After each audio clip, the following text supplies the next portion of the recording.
Hey guys, what's up? Welcome back to the channel and welcome back to a new video. So we're going to be doing some maintenance and actually replacing a part on the F-150. We're going to be doing an oil change. I've done this many times on the channel, kind of talked you through it, walked you through the whole entire thing. It's not going to be necessarily a kind of step-by-step, but just kind of going through the process. I usually change it at every 3,500 miles. So I'm hitting that point and I'm ready to get an oil change. So we got the truck in the garage. Got all the oil and everything that I need. I use the synthetic blend from Motorcraft 5W30. You need 6 quarts of it, so I get one 5-quart and one 1-quart.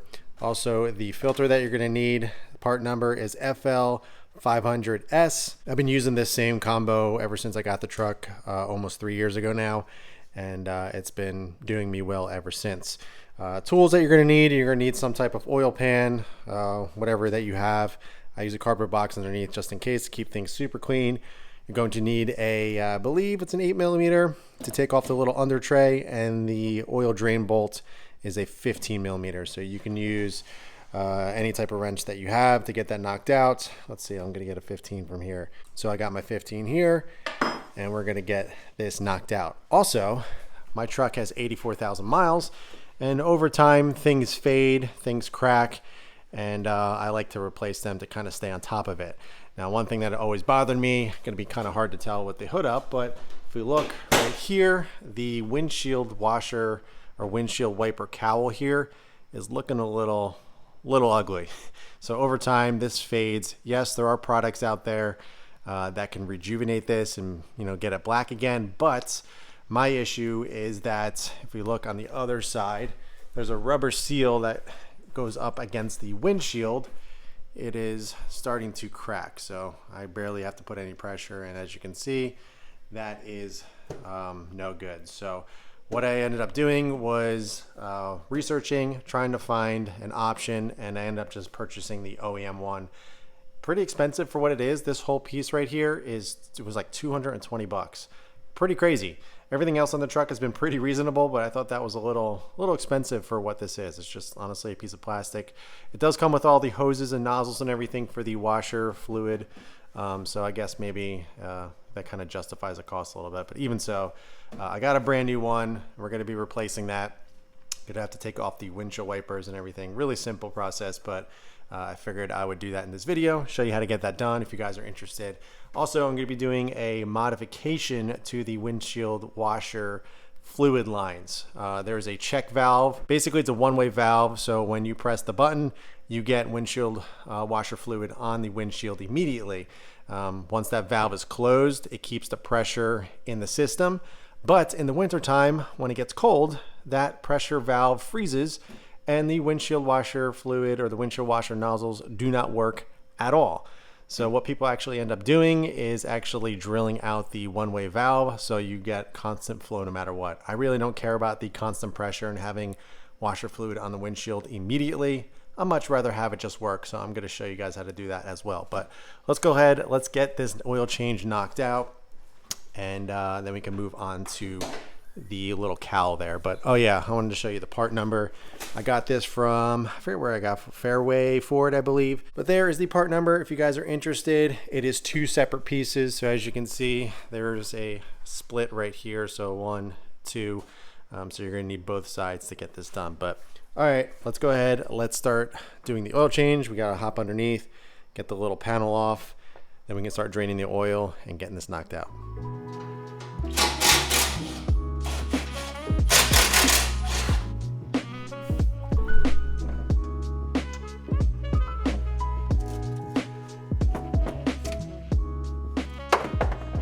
All right guys, oil is draining.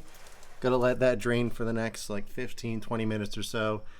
Once it starts dribbling a little bit, I'll go ahead and do the filter, but I gotta go up to the top of the engine bay and open up the oil cap to relieve some of the pressure so all the oil gets out, or at least most of it.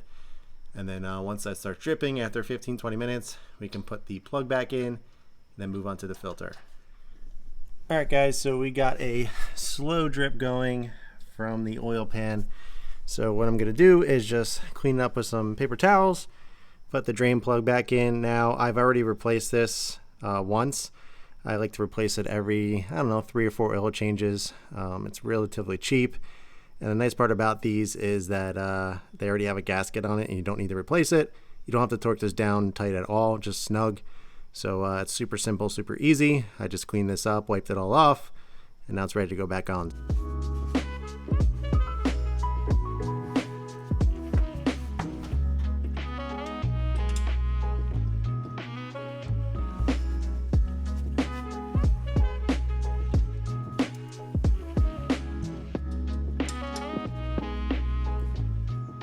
All right, so now we're at the front of the truck, and if you look right under, that white filter right there is what we're going to be removing. Now, in order to drain it properly, or at least not get it everywhere, there's a little tray here, which it supposedly is how the filter drains, and there's any extra residual drips out of here. But what I found is it actually drips from this metal heat shield, this metal pan right here, from that one. So I like to have a cardboard box here in case it drips here, but I mainly put the oil pan towards the back because that's where most of the oil comes out. So you kind of just got to snake your hand up there, twist it left, lefty loosey, righty tighty, and then we can get the filter out. So let me go do that. Always hard to get this angle because it's way up in there, but I'll try my best to get something for you guys.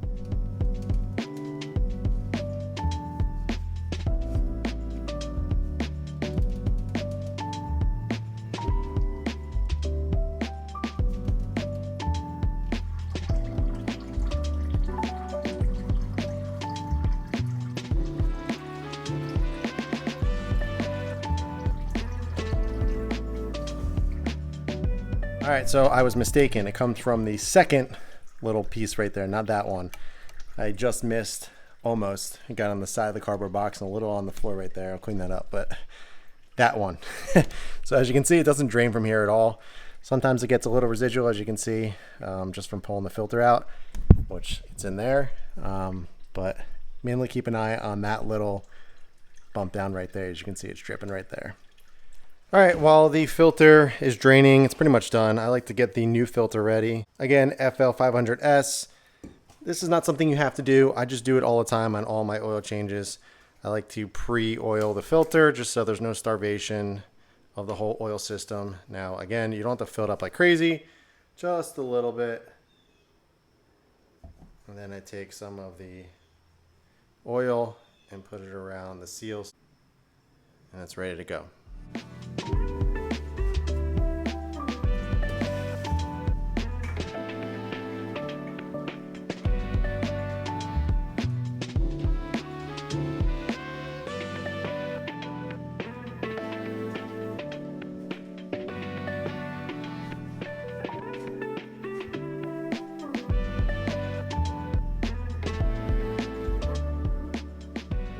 All right, guys, filter is hand tight. Now we're actually going to move up to the engine bay and drain the oil catch can. So I got a JLT 3.0 catch can that I've been running for the last almost 3 years now. It's been great. It's been getting all that blow by. I empty it every half oil change. So I do 3,500. So I do it every about 1,500 miles or so. It only fills up to like here, so not much at all, but I like to just keep on top of it and making sure it's not dumping any more in there than it should. So I'm gonna go ahead and empty that, and then we can go ahead and fill everything up with some new fresh 5W30.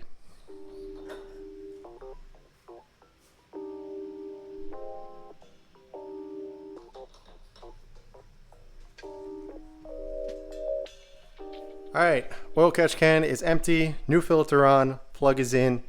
So now we can go ahead and start filling it up with oil. Get yourself a funnel. I like to start with the smaller quarts because I dump this in and then I check for leaks. I'd much rather do one of these than the entire jug, the 5 quart over here, and lose all that. So we start with the 1, check for leaks, and then I dump the 5 quart in and we'll be set. And then after that, I'm gonna go ahead and reset the computer on the interior on the dash, and then we can move on to the cowl.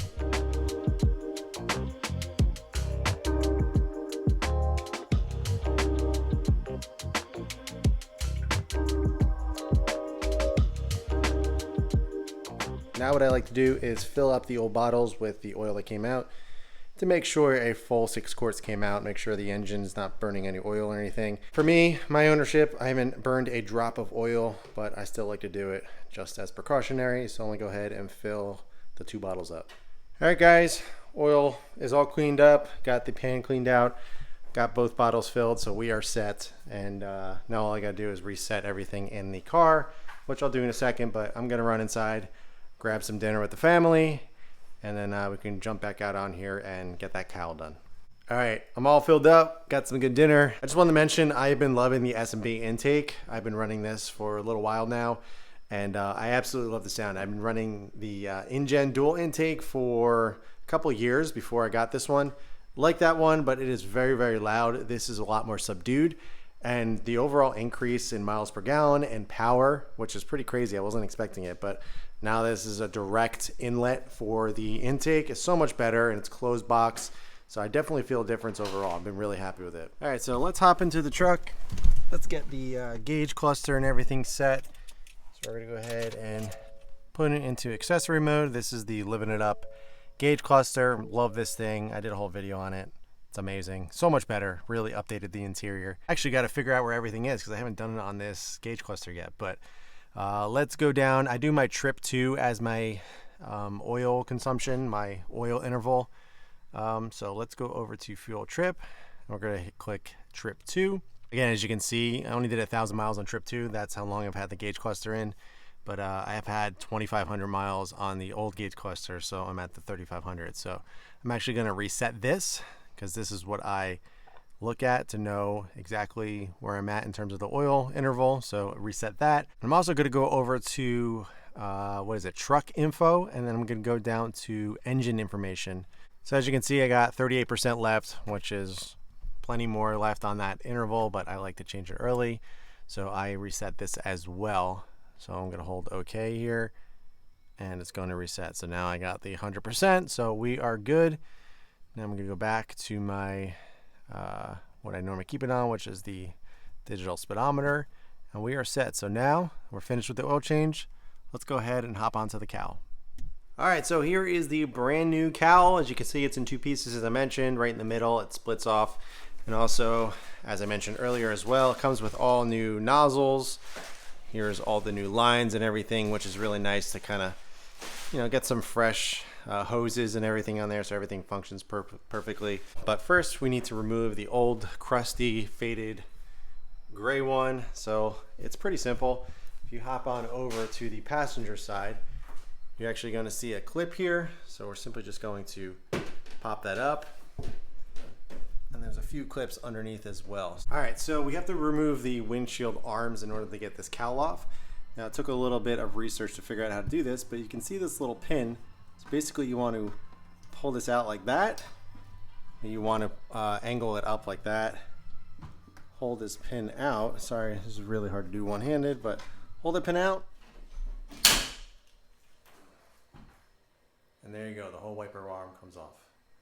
So just to explain a little better off the truck, if we turn it over, you can see that little arm. You basically just want to push it out like that. Lift it up as if you were changing the blades, and then wiggle it free. It's just on some notches. As you can see on here, there's some notches as well. So just wiggle it free, and then they come right off. So there's no tools or wrenches or anything needed.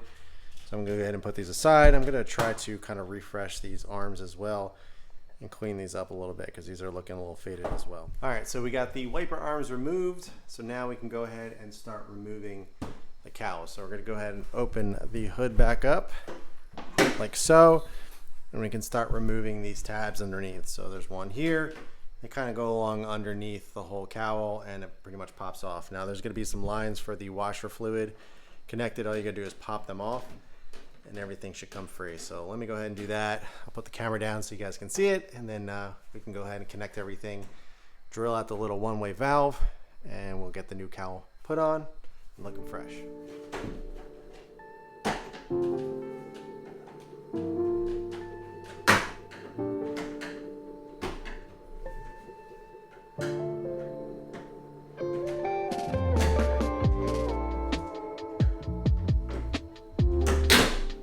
All right, so we got the cowl removed. So in the back by the windshield, there's tabs right here I mean, they're along the whole backside. There's a metal one there, and there's a clip back there. If you pull up, it releases. But as you can see, a little kind of hole right there, that is where the tabs go into.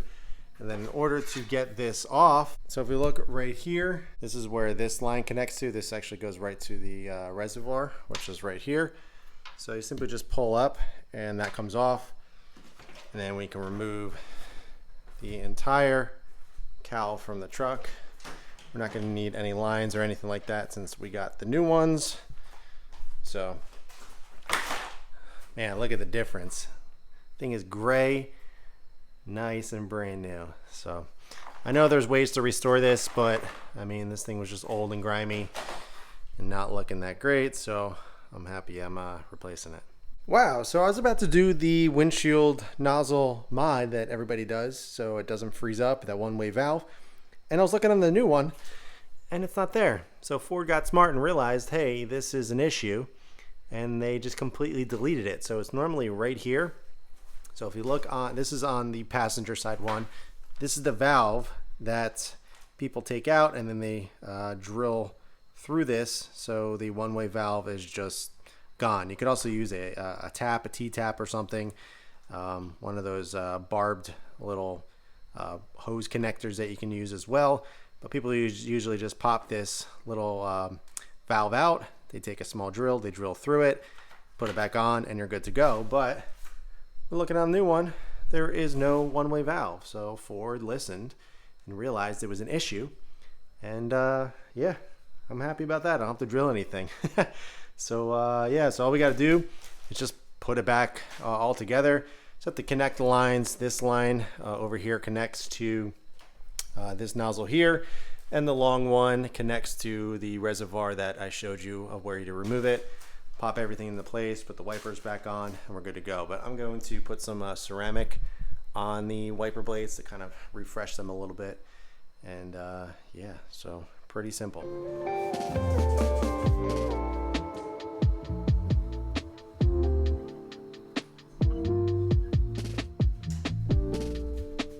All right, so there were some clips left in. Had to remove those first because the new cowl comes with brand new clips. So all you do is, as you can see, they're in like this.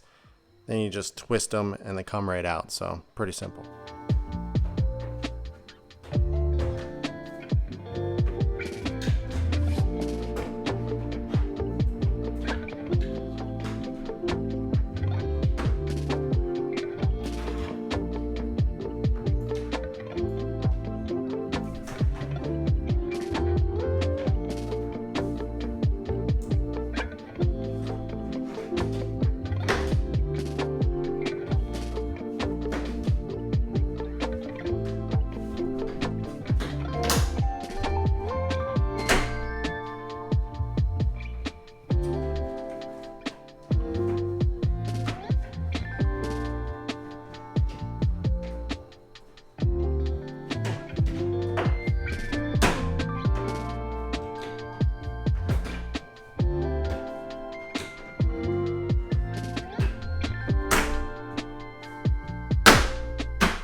Wow, it is crazy how much newer the truck looks just because of that. I know it may not seem crazy to you guys, but for me, massive difference.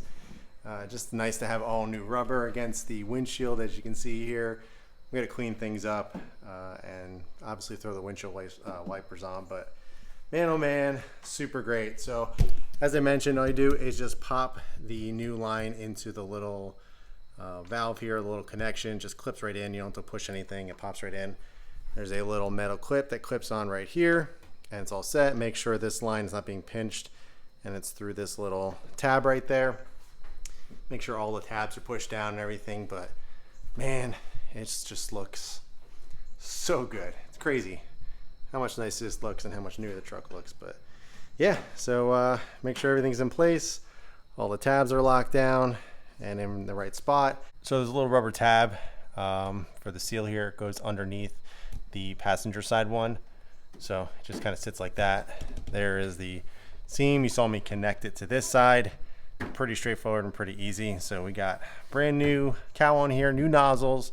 Don't have that silly one-way valve on there, and everything is good. So let me go ahead and refinish and refresh the wiper arms. I'm just going to use some ceramic, I believe, and see how well it does. So I'm just using my tried and true Crystal Serum Light. Obviously I didn't wipe it off yet, but as you can see, looking really good. In comparison, I would say that looks quite a bit better. Not perfect, as these are almost 10 years old now, but definitely an improvement from what it was, and it doesn't look gray and white and faded anymore. So, all right, let me throw this back on and we can finish up the job. All right, guys, wipers are back on. Took a little bit to find the right angle. I like them a little bit lower, so they're kind of hidden when you're driving. You don't really see them, but there is the new cowl. Looks amazing, brand new seals, and just really refresh the entire truck. Yes, it is quite a bit dirty, but I've been driving it. It's my daily driver, so it is what it is. But really happy about that. It is on the pricey side, but I do believe it's worth it, especially for the seal here. If you start to see it crack, I definitely recommend replacing it. As I mentioned, there are some aftermarket options out there for this. They're like $100, so it's only $100 difference. But you end up replacing them after a year or so. This thing lasted nearly 10 years. So I'd rather spend an extra $100 and not have to worry about it pretty much for as long as I own this truck ever again. So yeah, wipers look good against the new cowl, and got the oil change, so we are set. Truck is looking great. Also, another thing to note on the old one, on this corner here, the tab was broken, so this was kind of floppy, but now it is in place with new clips, which is really nice. So I don't have to worry about that anymore. And yeah, looking great. So as you can see, it's dark. The oil change, that took about a half an hour. And the cowl, that took, what, 20 minutes or so to do that as well. I'm a dad with 3 kids, so it takes time to get these things done, but I'm happy I was able to get it done and get it knocked out. Super happy with this truck. 84,000 miles. I've owned it for almost 3 years now. Previous owner was actually somebody that I knew, so I knew the previous kind of history and maintenance of it and everything. So it's a fantastic truck. I've absolutely loved this thing, and it's been a fantastic daily driver. My M3 over here is the fun car, so I get to kind of go crazy on this. Not that I guess I didn't go too crazy on it, but it's one of those things that I've always wanted an F-150, and kind of sitting like this, and it's been a dream come true. So that's gonna do it for this one, guys. I hope you enjoyed it. I'm gonna leave a link below for the oil kit and everything that I use, as well as the cowl if you guys are looking to do that yourself. Anything else that I use in the video, I will link it below for you guys. But that's gonna do it for this one, guys. If you have any questions at all, be sure to ask them below. But in the meantime, keep it clean, keep it simple, and I'll catch you guys in the next one.